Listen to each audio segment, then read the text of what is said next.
So you say during the war you can't have elections. So let me just say 3.5 years from now. So you mean if we happen to be in a war with somebody, no more elections? Oh, that's good. I wonder what the fake. You like this idea? No. Yeah, real presidents don't joke about that. But hey, while we're making jokes about dictatorships, here's something to laugh at. One meeting with Zaddy Putin, and he goes from, if there isn't a ceasefire, there will be severe consequences, to, well, why don't you listen for yourself? Last week you warned of what you called severe consequences if a 30-day ceasefire or any type of ceasefire were not agreed to by Russia. Will there be severe consequences? Does that change because of I your don't meeting think with you need a President ceasefire. You know, if you look at the 6 deals that I settled this year, they were all at war. I didn't do any ceasefires. And I know that it might be good to have, but I can also understand strategically why, well, you know, one country or the other wouldn't want it. You have a ceasefire and they rebuild and rebuild and rebuild, and, you know, maybe they don't want that. But if you look at the 6 deals that we made peace and you know, long-term, long-running wars, I didn't do any ceasefires.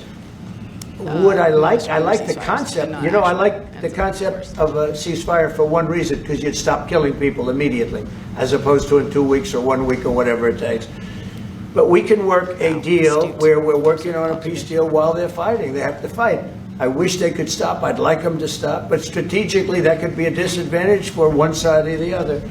But all of these deals I made without even the mention of the words ceasefire. Yeah, so you know how his latest thing is him claiming that he's ended 6 wars in 6 months because he's trying to get the Nobel? So he hasn't. And in fact, most of those wars that were ended were ceasefires, not all of which he even had a hand in. So that's all it took, huh? One meeting with Zaddy Putin, where supposedly no one even mentioned the word ceasefire, to go from there will be severe consequences if a ceasefire isn't achieved in 1 week and moving nuclear subs around, to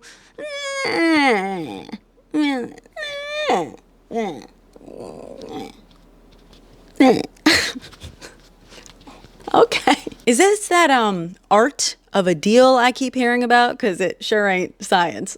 Let's put it that way. Entirely in the eye of the beholder.